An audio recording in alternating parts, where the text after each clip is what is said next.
Mareykanka wuxuu doonayaa inuu xiro ama qaarijiyo halyeyga ka soo baxay qaaradda Afrika ee reer galbeedka Yurub iska dhaxay. Wuxuu yahay hadalka ka soo yeeray taliska ciidanka Mareykanka ee qaaradda Afrika ee AFRICOM loo yaqaano, ka oo si dadban u sheegay in Mareykanka uu xiri karo hogaamiyaha dhalinyarada ah ee dalka Burkina Faso Captain Ibrahim Traoré, ka oo ka soo dhalaalay qaaradda Afrika. taliyaha ciidamada Mareykanka ee AFRICOM ninka lagu magacaabo General Major Langley ayaa eedeyn u jeediyay Captain Ibrahim Traoré madaxweynaha Burkina Faso,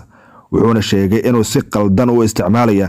kaydka dahabka ah ee dalkiisa si uu u ilaaliyo xukunkiisa halkii ugu faa'iideyn lahaa shacabka Burkina Faso. waa sida uu sheegay taliyaha ugu sareeya ciidanka qaaradda Afrika ee Mareykanka ee AFRICOM loo yaqaano. Arrintan ayaa dhalisay hadalhayn ku saabsan suurtagalnimada talaabada Mareykanka uu ka qaadi karo Captain Ibrahim Traoré, taa oo la sheegay inay noqon karto inuu xiro ama inuu siyaabo kale u dhibaateeyo hogaamiyaha dhalinyarada ah ee qaaradda Afrika, ka oo reer galbeedka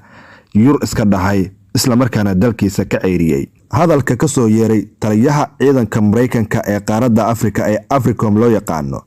ayaa waxaa si weyn uga carootay dowladda Burkina Faso iyo sidoo kale dalka Koonfur Afrika oo u muuqato inay u istaagtay difaacidda madaxbannaanida iyo sidoo kale go'aan qaadashada qaaradda Afrika.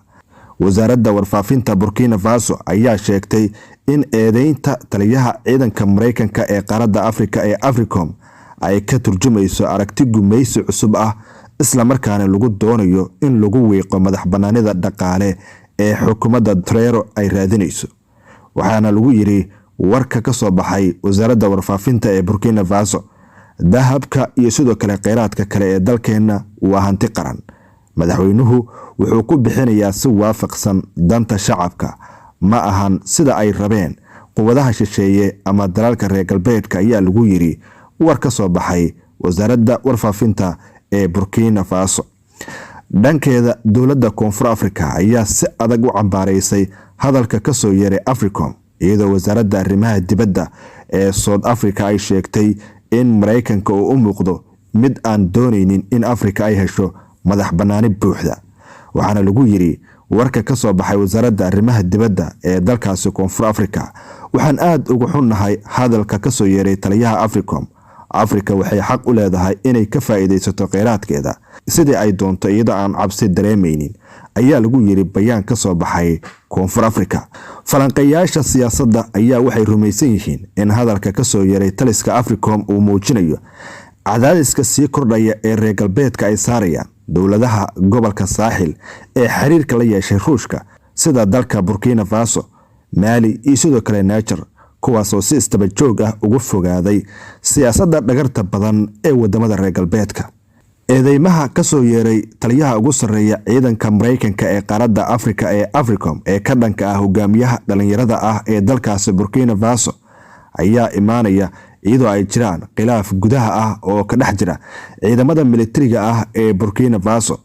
waxaana dhowaan la xiray saraakiil ciidan oo ka tirsan ciidamada militariga dalkaasi oo 4 gaaraya kadib markii la sheegay inay qorsheynayeen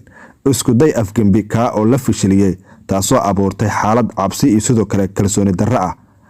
haddaba maxay reer galbeedka u daba taagan yihiin hogaamiyahan dhalinyarada ah ee ka soo baxay qaaradda Afrika? madaxweynaha da'da yar ee Burkina Faso Captain Ibrahim Traoré markii uu talada dalkaasi qabsaday waxa uu qaaday tallaabooyin geesinimo leh, isagoo si toos ah dalkiisa uga eriyay dalal badan oo reer galbeedka ka tirsan, gaar ahaan Faransiiska, isagoo ku eedeeyay inay faragelin ay ku hayaan madaxbannaanida siyaasadeed, midda dhaqaale, sidoo kale midda amni ee dalkiisa. madaxweyne Traoré ayaa sheegay inuu doonayo inuu ka xoroobo gumaystaha casriga ah, isla markaana uu dib u soo celiyo ama uu dib ugu soo celiyo shacabka Burkina Faso awoodda iyo sidoo kale kheyraadka dalkooda oo la iska daldalanayay. madaxweynaha waxa uu sheegay in Burkina Faso ay u baahan tahay inay si madax bannaan ay u maamulato kheyraadkeeda dabiiciga ah sida dahabka, taasoo uu sheegay in hore looga faa'iideysan jiray weliba si sharci darro ah. intaas ayaa lagu haystay madaxweynaha dalkaasi Burkina Faso, waana sababta ay u cadaadinayaan dalalka reer galbeedka ee Mareykanka ugu horeeyo. Captain Ibrahim Traoré marka uu ceyriyay dalalka reer galbeedka waxa uu bilaabay inuu xiriir cusub la yeesho